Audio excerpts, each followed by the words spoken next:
Relationships are built one conversation at a time. Why are people quitting quietly? Is because I think certain vital conversations are lacking. We have not been talking. And because of that, everyone retreats into their own corner and we assume the worst in everyone else. And sometimes we are our own worst enemies.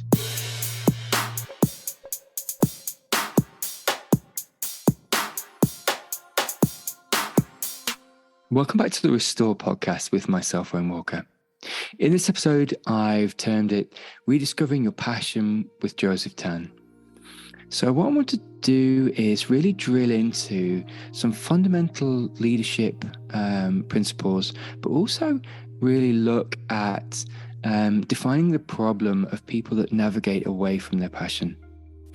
Look at some of the reasons why that occurs. Look at also some of the alignment with passion and malalignment with passion. Look at the culture that we're currently working in around balance, lack of balance, and restoration of balance. And then look at motivation and also look at some of the solutions versus problems. So to do this, I have Joseph with me. Joseph is the author of Good Monday Consulting. He is an executive management consultant and Malaysia's first Gallup certified strengths coach. Joseph consults and coaches for both blue chip and governmental organizations through startup companies towards developing strength-based culture. So he leads on coaching and cultural change within organizations at both governmental level and local level. He also works with leadership teams on alignment of key workforce principles for motivation, mission, and momentum. Joseph, welcome to the podcast. Hi, Owen. Thanks for having me on the podcast. It's an absolute pleasure to have you, actually, Joseph, and I've been looking forward to this conversation. Maybe if we could just start with, Joseph, just as an opener, for listeners, could you maybe speak to just defining the problem around sort of this kind of lack of passion or despondence or migration away from what people maybe first felt called to? Yeah, I would say that this fatigue that people are experiencing, one is that primarily, it could be due to two factors from my observation. Firstly, it could be due to guilt, because we live in a society where we are inundated with so much needs, so much information, that we constantly feel that we are not doing enough. So when we are not doing enough, we are caught into the hustle and bustle of things, and we are driven by guilt. I'm just not doing enough. But negatively speaking, this sense of guilt draws us away from our purpose and from our mission in the first place. So, and the second factor, Owen, is the factor of expectations. We also come across so many expectations from other people, and sometimes what happens is the voice of the expectations of others become intermingled with our own voice, and sometimes we don't know who we are hearing. Am I hearing my own expectations or the expectations of others? So I think we need to deal with the issues of guilt and expectations. Listen, that's powerful. And I think it's probably actually quite ubiquitous that people experience that, actually, Joseph. And I just wondered, as an adjoining question, whether you could speak to some of the reasons that there is a gap in sort of this morale and malalignment to their passion. Just there's a cultural term which has been bandied around this quiet quitting, and it's this concept of quitting without any fuss, any noise. But I think at the core of that is probably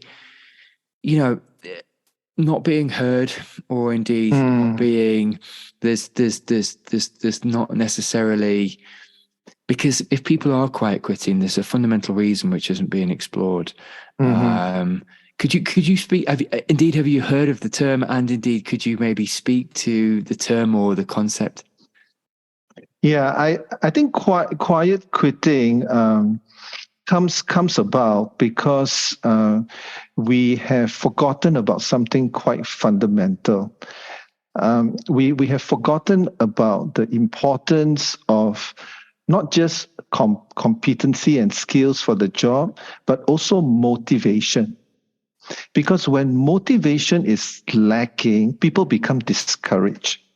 And when they become discouraged, they are quietly slipping away from life because the courage and the motivation is missing. That's why in my coaching to organizations, Owen, what I encourage employees and managers to consider is that you need more than just a job description to motivate your employees. Job description and numbers alone cannot address the phenomena of quiet quitting. You need something more. And to me, that kind of behooves to us the need for self-awareness, meaning people need to know what they are wired for, what are their strengths, what are their talents, and on top of that, how do I integrate my talent and strengths into my job? So that point of integration is very important, because if that integration doesn't happen, you have disintegration. Listen, that's powerful. And like you said, I think integration speaks to alignment, and alignment taps into passion. And you're right. If there isn't any alignment, and fundamentally that's not attached to money. I think that's attached to what your calling, or indeed your passion. As an adjoining question, Joseph, could you maybe speak to? There's a couple of key concepts around needs-driven focus versus strengths-based focused. And in your work, could you maybe differentiate between need-driven focus and strength-based focus? Okay, well, a needs-based focus is actually focusing on the problem. It's focusing on what needs to be done, on what needs to be solved, and I think that a needs-driven approach is required, because organizations are there to meet needs, right? We are there to solve problems. We are there to generate profits. We are there to get things done. However, we are not only just talking about performance, but we are talking about performance that is sustainable, performance that gives a return on investment, a performance that feeds into a person's potential, so that people want to do what they do, not because they are constantly micromanaged, but because they really want to do it right from within. So that's why, in addition to the needs-driven focus, we must also have a strengths-driven approach, meaning that we ought to understand the diversity within our employee workforce. Not everyone approaches solving needs the same way. And we need to give them the freedom to approach their work, the freedom to be creative, the freedom to integrate their strengths and talents into the job, so that no two person actually accomplish or meet a certain need in a fixed way. So the heart of what you're saying is around individualizing jobs, or indeed individualizing the focus on jobs to make sure that you're bringing your best, and that might look very different to someone else's best, to the role.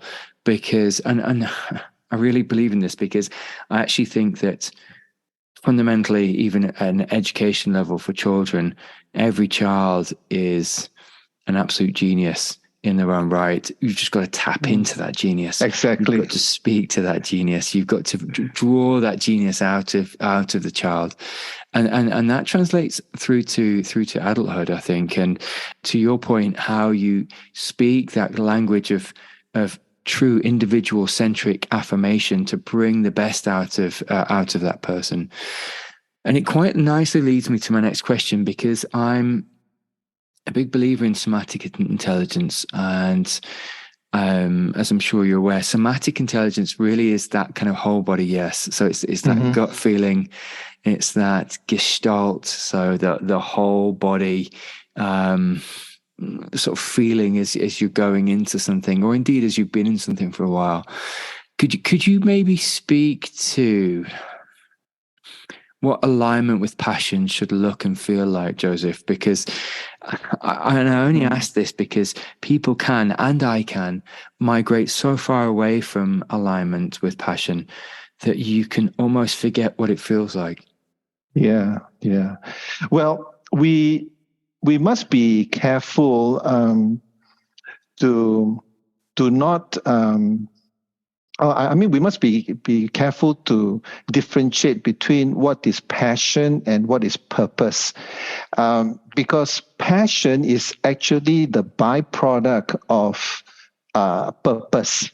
So that means if you lack passion in life, you don't generate passion. You don't raise the volume of your voice. You don't shout at yourself in the mirror to generate passion, because passion is not generated emotionally.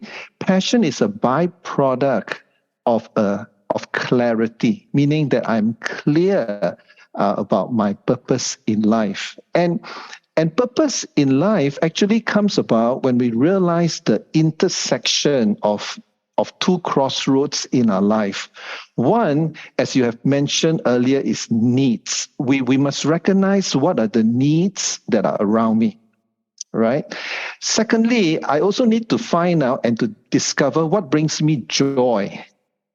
So your purpose in life is actually the intersection of the needs of the world and your personal joy. That sweet spot where the needs of the world intersect with the joy that I have, then you have passion. You become ballistic. Because I can meet the needs of the world, and this is what I truly enjoy doing. So that energy is self-generated. The reason why people are quitting quietly and they don't have motivation in life is that they are just surrounded by needs, and people are just micromanaging them, but they have not discovered their sweet spot. What brings me joy? Listen, that's powerful. That's absolutely powerful. And tapping into that, Joseph, is powerful because I think it brings an abundance of productivity, an abundance of efficiency, but an abundance of alignment as well. And so I kind of want to shift to culture, really, because, and this really resonated with me. I'm just about to do a talk at a local institution on leadership, and they want me to talk about different facets of leadership, but I think culture is a byproduct of good or bad leadership. And Peter Drucker, or the late Peter Drucker, says, culture eats strategy for breakfast. Culture eats strategy for breakfast. You feel the ecosystem of a culture when you step into a building, when you step into an organization, when you step into an office. But that really is a secondary effect of good or bad leadership. But I guess my joining question on the back of that, Joseph, is how does culture play into this, into bringing people into alignment with their passion, into calling the best out of people, into affirming what their strengths are? Yeah, when it comes to culture, Owen, I'd just like to ask this question. The question is this: I usually ask my class of leaders, what is the greatest asset in your organization? And the answer is usually you, me. People, right? People. People, yeah. Then I ask the second question: what gives you the biggest frustration in your organization? I would say either the perception of management or indeed other people. Yeah. So actually, I just put forth two different questions, and I usually get the same answers. People could either be an asset to your organization, or they could also be the liability, right? So when it comes to the culture of the organization, you can't run away from the people factor. And yet, people can be an asset or a liability depending on how you invest in them. So the reason why culture eats strategy for breakfast, according to Drucker, is that you could have the best strategy possible, but if you don't have the right people with the right heart, and with the right mindset to execute on the strategy, it will turn on you. So how do we make sure that people have the right heart, the right mindset, and the right attitude to execute on the strategy? You have got to invest in them. But the problem is a lot of companies know how to invest in products. They know how to invest in R&D. They know how to invest in their factories, but they don't know their people well enough to invest in them. So I would say that the starting point of an engaged culture is you've got to get to know your people. What are their growth potential? What are their strengths? How do they best learn? Because I tell you, the investment in your people will pay rich dividends in the long term. And that's a great culture to be in. Yeah, listen, I fundamentally believe in that. It's people before productivity. It's people before business, actually. And they do say people don't leave businesses; they leave relationships, and That's right. or stay for relationships. So it's fundamentally about relationships. But just getting back to people's why, Joseph. And again, I'll just share a little anecdotal story. As a paramedic of 20 years, I've seen so many people in the ecosystem of paramedicine, of pre-hospital care, who migrate so far from the horizon of their why, and actually are probably showing up to work for very different reasons than they did 15, 20 years ago.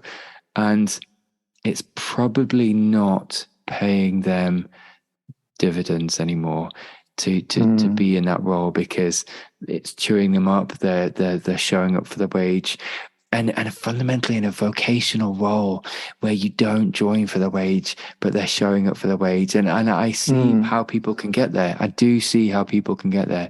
But could you maybe speak to what you see from misalignment and coming back to mission and values of a company, or indeed I suppose the bigger thing, rather than the mission and values of the company, could you speak to what you see around misalignment of people's own mission and own values?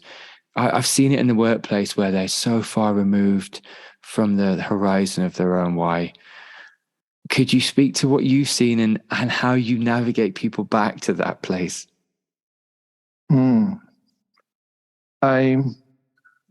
I would say that we would basically need an inside-out approach, because so much of the so-called motivation we experience in the workplace is an outside-in approach.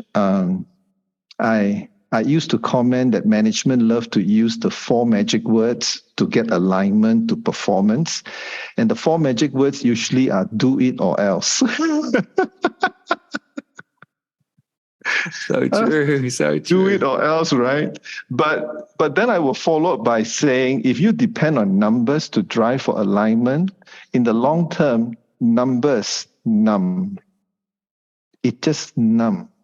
And after a while, people will give up, either quietly or with a lot of noise.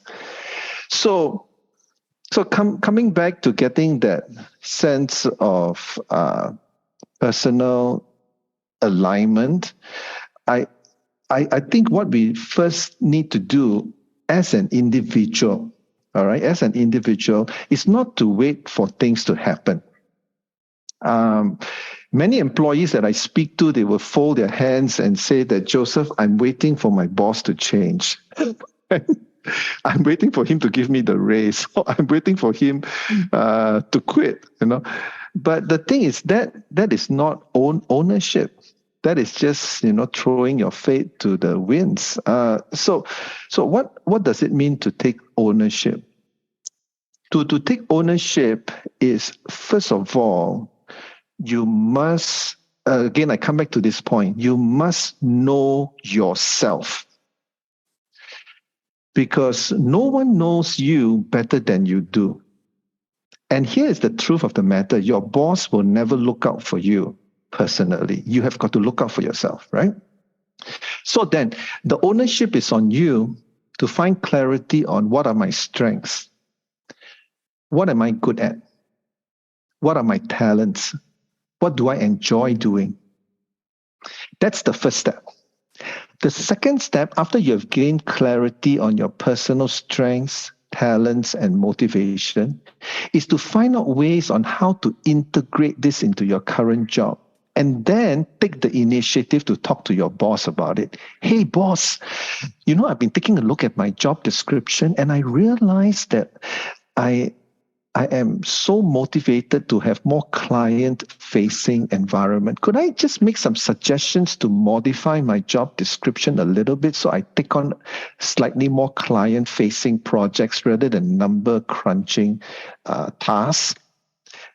And actually, most bosses would welcome such conversations. It shows that an employee have taken ownership in creating the alignment for themselves. Most of the time, I hear managers complain to me, my people don't know what they want. So if they don't know what they want, I would expect that what I want will be what they want. So I would say personal alignment, Owen, starts with you taking ownership to get to know you. Then think about ways to integrate that to your job. Listen, that's fantastic advice, and I think ownership is key across the board. But you're right; it's a real synergist to change, and to bringing about realignment with what you want. Because I think, just anecdotally, what I've seen from people in the past, those that have taken ownership are often given more responsibility. Yeah. With ownership comes responsibility, comes more opportunity. So yes. So ownership, responsibility, opportunity, and actually what you do once the opportunity is there, and if you convert the opportunity, that facilitates alignment, because it's the opportunity on your terms rather than the institutional terms, and that's powerful. Because and people have done that because they've seen the fact that you have moved through this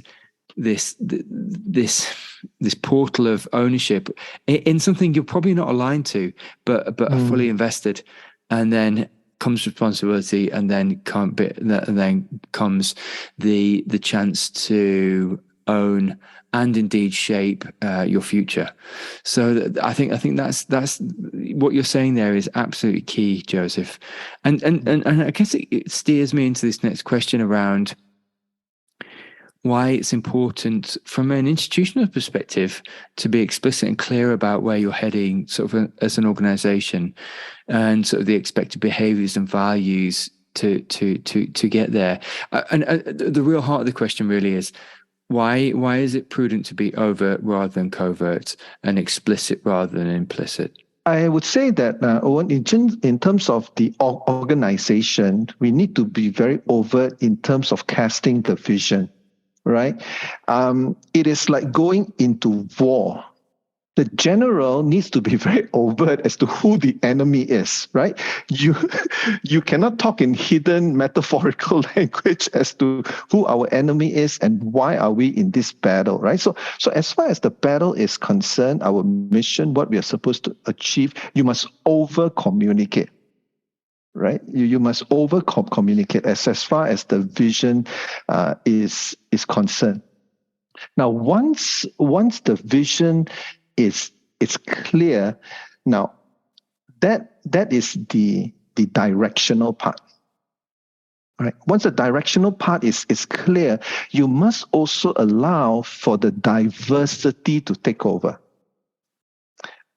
meaning that you allow people to work and to take ownership in their diverse areas, because not everyone can fly a plane, but we do need some people to work in the kitchen, right? Not everyone can be a sniper, but we do need someone to work on the computer back in the HQ, right? So we do need that diversity of approach and diversity of talent in the organization. In fact, we need both, because diversity without direction leads to entitlement. Direction without diversity leads to, someone who is dictatorial, leads to harshness. So you really need both. You cannot have direction without diversity, nor diversity without direction. So that's why sometimes I feel that companies who focus too much on diversity sometimes might shoot themselves in the foot, because you are creating an entitled culture. The direction is not clear. People don't know who the common enemy is. But while on the other hand, if you're so vision focused and you believe it's only my way or the highway, then you could be the only general left standing on the battlefield. Listen, that speaks to behavioral flexibility, but like you said, explicit purpose, explicit alignment to purpose, and it doesn't leave any room for confusion, actually, which is also massively important. But could you, as an adjoiner there, Joseph, could you speak to, so there's this concept of the 3 A's of organizational leadership, this authenticity, articulation of the vision, and then alignment to the vision. And just before I throw it over to you, I will follow an authentic leader who is truly aligned, but has got passion and has got a vision, and is truly being themselves. So they're not trying to be anyone else. They're not trying to project that they are organic in their stance, but they're articulating clear, concise messages. They're aligned to the organizational vision, but they're also, like you said, they're also bringing out the best in you because they fundamentally know you. They fundamentally have taken the time to understand your weaknesses, your strengths, your passions, your desires. Could you maybe speak to this AAA organizational leadership? Sure. I think one of the rituals that needs to be done to bring this AAA together, authenticity, alignment, and articulation, I think it's an art that some leaders have forgotten. And I think it's the art of storytelling. Because if you think about it, cultures across centuries, they are able to maintain their identity because of the stories they tell each other from generation to generation. So that's why my practical advice to leaders, to organizational leaders, is that the way you facilitate a meeting, when you call people to come together, is actually a touch point for you to impact culture and lives. So I would encourage them to show appreciation during the meetings. Tell the story of someone who have done good and the benefits that have resulted to the customer. Get people to give testimonials, right? Be observant as to who has done well in what and acknowledge them openly. Because yes, people come to the office or to the organization to work, but when they leave, you know what leaves with them? Memories. And memories come from the stories we tell each other, not from the reports that we throw around. Although that's important. Joseph, listen, that's really important. I'm glad you mentioned that. Actually, I'm trying to get better myself. Actually, at presenting in front of people, using stories, using narrative, wrapping principles in narrative, because I think they're powerful ways to contextualize information, but also, more importantly, I think it's actually the way people fundamentally remember information is through narrative, is through story, because we are such imagistic people. And actually, if you wrap information in a story, it's far better retained by the listener than it would be otherwise. And which brings me to a technical term that people in organization culture like to use, and that is the term, what's the narrative? Right? It's not what's the numbers, but what's the narrative? What's the story we tell ourselves? What's the belief we tell ourselves, right? So sometimes actually the narrative is there, regardless of whether you know it or not. The answer is it a productive narrative or is it an unproductive narrative? It is always there. So I think it's a good exercise to uncover the narrative and do whatever tweakings or changes that we need to do. So listen, I think that's powerful. And I think that narrative that you tell yourself fundamentally when no one else is there is, like you said, is powerful. You know, around alignment, around you know, are you showing up to work with your best self? Are you aligned with what you're driving towards? And it might not be anything more complex than what is the self narrative. You know, have you taken time to sit with yourself, see how you're speaking to yourself, see how you are calling forth the best or worst of yourself, and then working on that premise. But there's something I'd like to tap into, Joseph, around. We've spoken about sort of finding your mission and your motivation. So something I'm trying to do at the moment is around momentum. And I'm not necessarily getting it right. We spoke offline about this actually, around cadence of work, cadence of what you say yes to, and so in essence, cadence of projects, and having multiple projects running at once, but finding that sweet spot of balance of momentum, and making sure that you don't overstep that, or indeed understep that. So that there is, that's different for every person. I think every person's got a different ability or capability to have multiple projects, or indeed single projects running at once. Could you speak to finding your momentum? I think the momentum is important, because I think momentum energizes us and keeps us going. However, momentum doesn't happen continuously. We need to discover our rhythm. So you need to discover your rhythm before you can generate momentum, or else you will experience burnout, because continuous momentum without a regard for rhythm leads to burnt out. So that's why people who work hard should also be mindful to make regular pit stops. I believe that Sunday is in the days of the week for a reason, right? It's for you to rest, to reflect, to realign, to ask yourself some hard questions, to get in touch with loved ones who can be honest with you, right? To read a good book, to go for a walk. So you need to have this rhythm of work, rest, reflect, and work. Each person may have their own rhythm, but you need to find it. You need to find it, because if you don't have a certain rhythm to your life and you're just focusing on momentum, be very careful.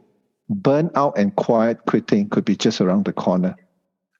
Listen, that's powerful, and it's, you know, that's directly speaking to me, actually. But it's really powerful from a number of reasons. I think having that downtime, that mental downtime, is absolutely key. Could you maybe speak to how you model alignment and this balance and this sense of rhythm and momentum to staff?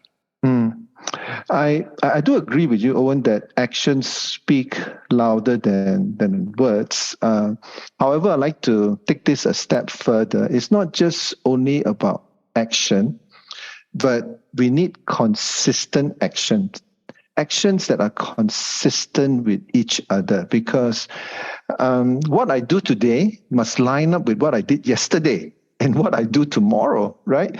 If what I've done today invalidated what I said or have done yesterday, that means I am a hypocrite. You realize that hypocrite also are people that take actions, but however, their actions are not consistent. In fact, their actions sometimes conflict with each other. And I think that is what people struggle with a lot in the workplace. You know, they have leaders who talk a lot, leaders who are very action oriented. However, there is no thread of consistency in what they do, and that is very confusing. That is very confusing. So I would say that, yeah, action is important, but make sure it is consistent. So I do agree with that actually, and I think that's just being honest with you. That's something I'm striving towards. Is this just the consistency of character, consistency of work, but in balance, certainly in balance. Joseph, could I get you to speak to the importance of putting the right people around you? It's something I pay attention to. I struggle with. If I'm being honest, I don't always get the right balance, and that's just not through lack of intention, but lack of availability of people that I would maybe have in my life just because they're busy as well. But could I get you to speak to the importance of having a positive community, the importance of having positive individuals in your life? And I'm not even speaking on a work basis, but just on fundamental on a life basis. Yeah, I think on a life basis, Owen, what I would encourage, just broadly speaking, if you want to surround yourself, with the right people, broadly speaking, there are several ways to do it. One way is by the age approach, meaning that try to have people in your inner circle, people who are older than you, people who are younger than you. We tend to have people who are of our peers in our inner circle, people of the same age and station in life. Now, there's a benefit to it because you get a lot of understanding. Hey, I've got 3 young kids. You also have 3 young kids, and we can cry on each other's shoulders, right? So when you have peers in your inner circle, what happens is that you have people who understand you. But that's as far as it goes. But in order to have people that can motivate you, that can give you a glimpse into what your next 5 to 10 years could be, and you could learn from their mistakes and failures, wouldn't that be an asset to you? So that's why I enjoy, particularly, there's a very good friend of mine. He is 75 years old. He's 20 years ahead of me, and I enjoy being with him.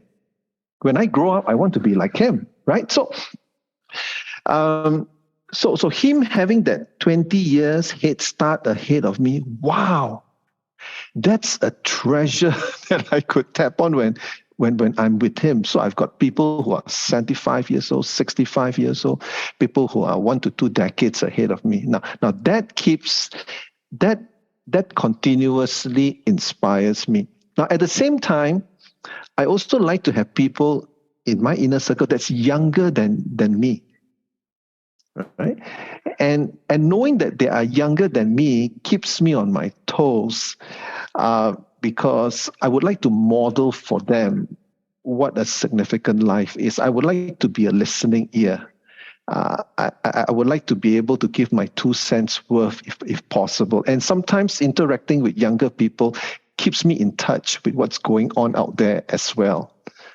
So just having these 3 groups of people in my inner circle, younger, my peers, and those who are older, I think gives me a more balanced perspective.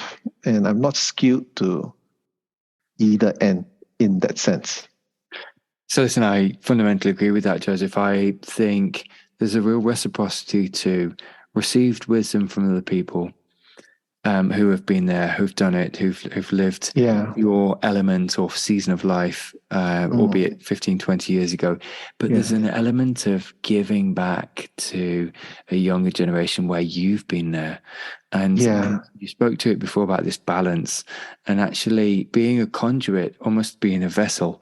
You're not just taking and consuming all the wisdom, but you're actually consuming, but you're giving in equal amounts. And there's a real balance and reciprocity to that. Yeah, that's right.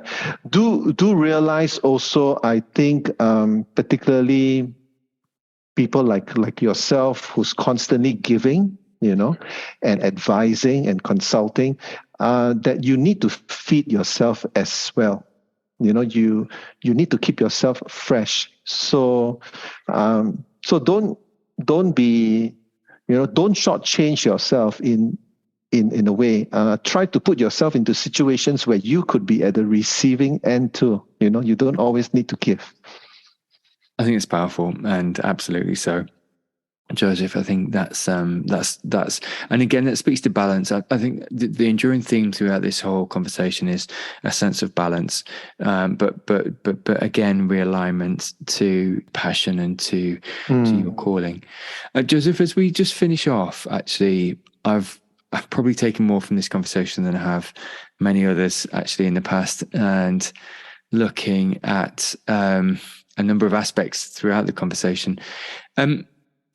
Before we just look at take-home messages, Joseph, and maybe just wrap up, could you speak to sort of this solution-orientated mindset versus problem-focused mindset? It's something I've had to deal a lot with when I've had direct reports, or indeed people in a workplace that can only see the problems they've, and even if the solutions they're positing aren't tenable, then they're not workable solutions, at least I feel like they're thinking about the possibility of solutions, and that the leverage and the mindset shift is absolutely key to just, even if the solutions aren't workable, people the value in thinking in a solutions orientated way versus a problem orientated way. Could you speak to your perspective on that? Well, I would say that, yeah, there will always be people who are more problem focused, and sometimes it's quite a struggle to get them to look beyond the problems. But what I have discovered in my experience, that people who are problem focused, there is an underlying message that they are trying to send out. And the underlying message is this: I feel that I've not been listened to enough. I feel that I've not been listened to enough. And when they highlight problems, it's a way of getting attention. Because let's face it, problems do get attention, and if they feel that they have not been listened to, they have not been heard in that sense, there will always be that churning within them to want to get attention. So part of what I would like to do is that I would not like to label someone who is problem focused as problematic. I would try to be more patient and perhaps ask them, why are you feeling this way? Is there more to it? Is this problem reminding you of another problem which was not solved? Have we listened to you enough? Where have you seen this coming up before that we did not address?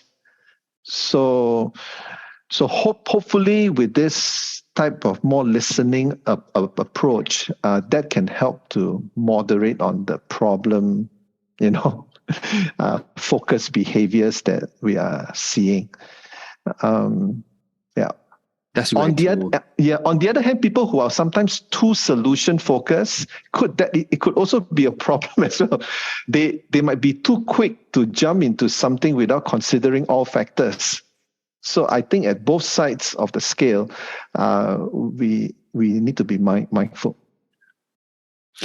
So as we come into land, Joseph, could we, just for listeners' benefit, could you maybe speak to take-home messages that you'd like to confer, just as a semblance of summary to the conversation, that you'd like to sort of leave people with? You begin by asking about, quiet quitting, people that just silently check out, who are not motivated to come to work or in life. I would say that what we need to do is to restore the habit of having vital conversations. We need to restore the habit of having vital conversations in the workplace, in our personal life, and at home. We just don't talk to each other anymore. I feel that a lot of the issues we spoke about during this podcast can be resolved if we constantly use another 4 magic words, we need to talk. Try not to text. Try not to send an email. Try not to send a meme. But just go tap someone on the shoulder and say, hey, I realize that things have not been going quite well. I think we need to talk. And then talk, right? Because relationships are built one conversation at a time. Why are people quitting quietly? Is because I think certain vital conversations are lacking. We have not been talking. And because of that, everyone retreats into their own corner and we assume the worst in everyone else. And sometimes we are our own worst enemies when we don't reach out and connect with another fellow human being. That's a powerful place to end, Joseph. And I absolutely agree with that. And I think it speaks to active listening as the first jumping off point to any conversation. Truly, like you said, being heard and giving someone the time and space to be heard, which is powerful. Joseph, listen, thank you for your time today. What we'll do, we'll put in the show notes the links to Good Monday Consulting and indeed to your fantastic digital presence and digital footprint and some of the work that you've done. We'll put multiple links in the show notes just to showcase that. But I just want to say thank you again for your time today. Thank you, Eoin.